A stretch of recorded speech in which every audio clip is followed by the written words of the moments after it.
What is good, guys? It's Rey-Jay back with another video, and in this one I want to break down what's going on with Tesla, SPY, Nvda, the QQQ, and a couple of other tickers. I'm going to break down what's happening to the market thus far and talk about some very important levels and what's going on with SPY as time progresses. But before I break into devil's information, before I get into any more details, let me just mention a couple of things. Firstly, I am not a financial planner, so take nothing I say as financial advice.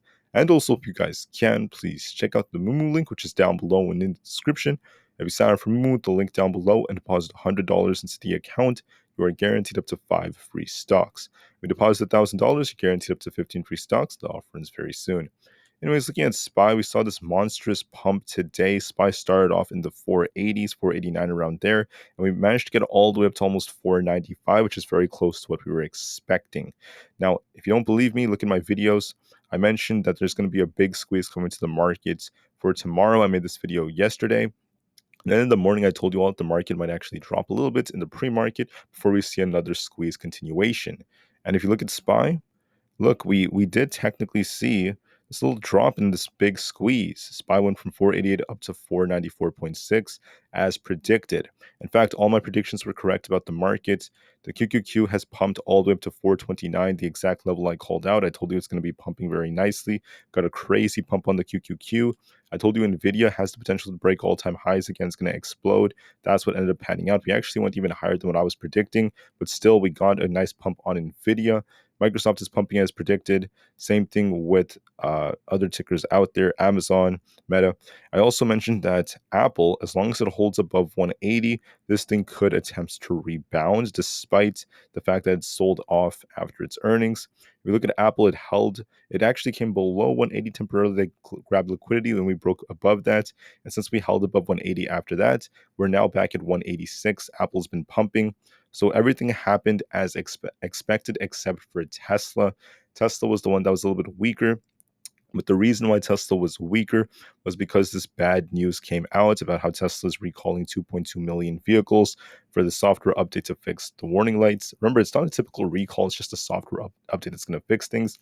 But this unexpected piece of news came out, which caused Tesla to sink even lower and it made things a lot more difficult for Tesla. So, if this news didn't come out and Tesla opened around 188 or so, if we opened up at 188, Tesla easily could have pumped with the market and started to push. You guys can see right here, it was sinking and sinking and sinking, then it started to pump with SPY. It was trying to hold up, but it was very weak because of the bad news, because sellers stepped in and couldn't really get an edge. So that's what's basically going on with the market thus far. Looking at SPY, I just wanted to show you guys this. We basically have a big adjustment that was made to the options chain.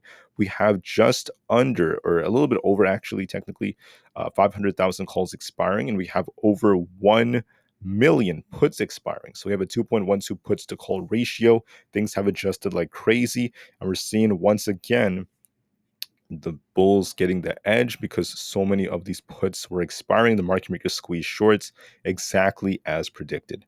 So what do I see for the market from this point? I'm now going to just talk about the charts. SPY is pushing, which is awesome. We're approaching this tight resistance at 495. If we break that, our next target is going to be 497, then eventually 499 to 500. However, guys, I want to warn everyone that I think that the rally for the markets is coming to an end soon. I think that the market's going to form an ultimate top between 495 and 500. That's where SPY is going to find its big top, and we're going to get a big rejection somewhere in that range. We're not ready yet, but we're getting closer, so just be very careful, especially heading into next week. We're not rejecting yet. We're still trying to push, so make sure you watch resistance as we get closer to 495. SPY could pump more, but just note I'm saying that between 495 and 500 at one of these levels, we're going to likely see this thing find a top, and this thing might start to reverse soon. We're not there yet, but we might get there very soon. Now, what about for Tesla? Unfortunately, Tesla, this thing should have run with SPY in the markets, but all this bad news caused it to return to 182.5. But now it's trying to bounce a little bit, so we're approaching this resistance at 185, which is where we had this previous bar right here. And if we break that, we could get another pump for about almost 188. We're still, once again, not above our 185 zone. We're still kind of stuck in that. So we're looking relatively weak on Tesla because of all this bad news. But we're going to see if Tesla could try to hold this level because we did technically hold above 188. In the morning, I said there's 184.4 on Tesla and 182. We're holding up so far.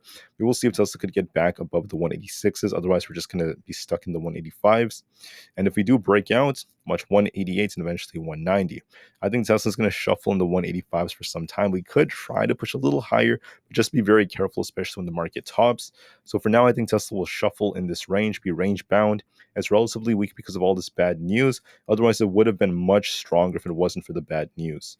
For the QQQ, this thing is once again pumping to the exact level we called out. We called out yesterday 429 to 430. That's exactly where the QQQ has gone to. If we break that, we could technically go up as high as 432, but I think that the QQQ is in the topping process. We could pump a few more points here and there, but I don't expect much more from it. I don't expect it to go up to 440. I think that it could reach the very low 430s. Otherwise, we're going to be stuck at resistance.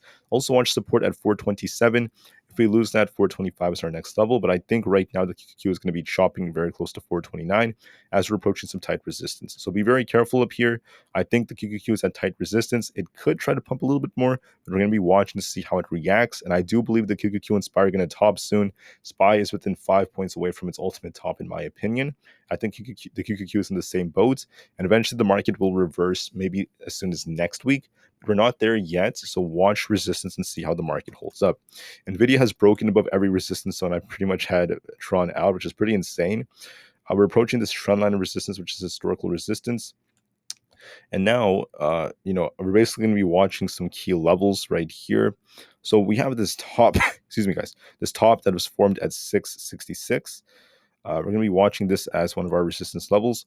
What's worth noting is that NVIDIA has a very interesting pattern. It basically is treating the same levels as resistance relative to before. If 666 breaks, we could pump to about 670. That's going to be our ultimate top. And then down below, we have support right here. We have 660 technically, and then below that we have 658, and then below that we have this zone right here around 655. That would technically be coming next. So I'd be watching every single one of these zones very carefully. We do have some very tight zones on NVIDIA. NVIDIA is pumped like crazy, but it's not ready quite yet. And I think that NVIDIA is going to just continue to hold up. So watch NVIDIA. Let's see how it holds around this support right here at 658. If we lose this, we could return back down to 655, this zone down here. But otherwise, I'd say NVIDIA is favoring the bulls a lot more. It's still holding up very nicely, and I think that it has so much potential. So with that being said, that's it for NVIDIA. I think it's going to hold up above 650 at the very least. We might retrace a little bit more towards 658, then bounce, but I think it's going to shuffle in the 650s, the high 650s for the time being. Otherwise, it's looking quite good. So watch that for NVIDIA, still favoring the bulls, and Apple is favoring the bulls because what happened was we got this gap down after its earnings.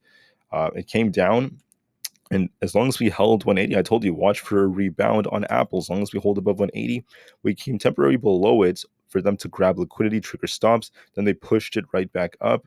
Now we're attempting to test our resistance at 186.5. We're going to be watching 186.5. If we break 186.5, 188 is going to be our next target. We came just short of that, so we're kind of just shuffling in this range. We may just continue to shuffle around 186.5 to 185. Very tight range over there. I think Apple may continue to do so, but look for this nice bounce to try to continue. With that being said, thank you all so much for listening. Please have an absolutely spectacular rest of the day. Hopefully this video was helpful. The market has more upside potential, but just know that SPY and the QQQ will top soon. We're within 5 points away from our ultimate top, in my opinion. And with that being said, have a great day. I'll see you guys very soon on the next one. Take care, guys. There's only about 2 hours and 15 minutes left of trading. Take care, do what you have to do, and I'll see you guys very soon. Thanks again, and peace out.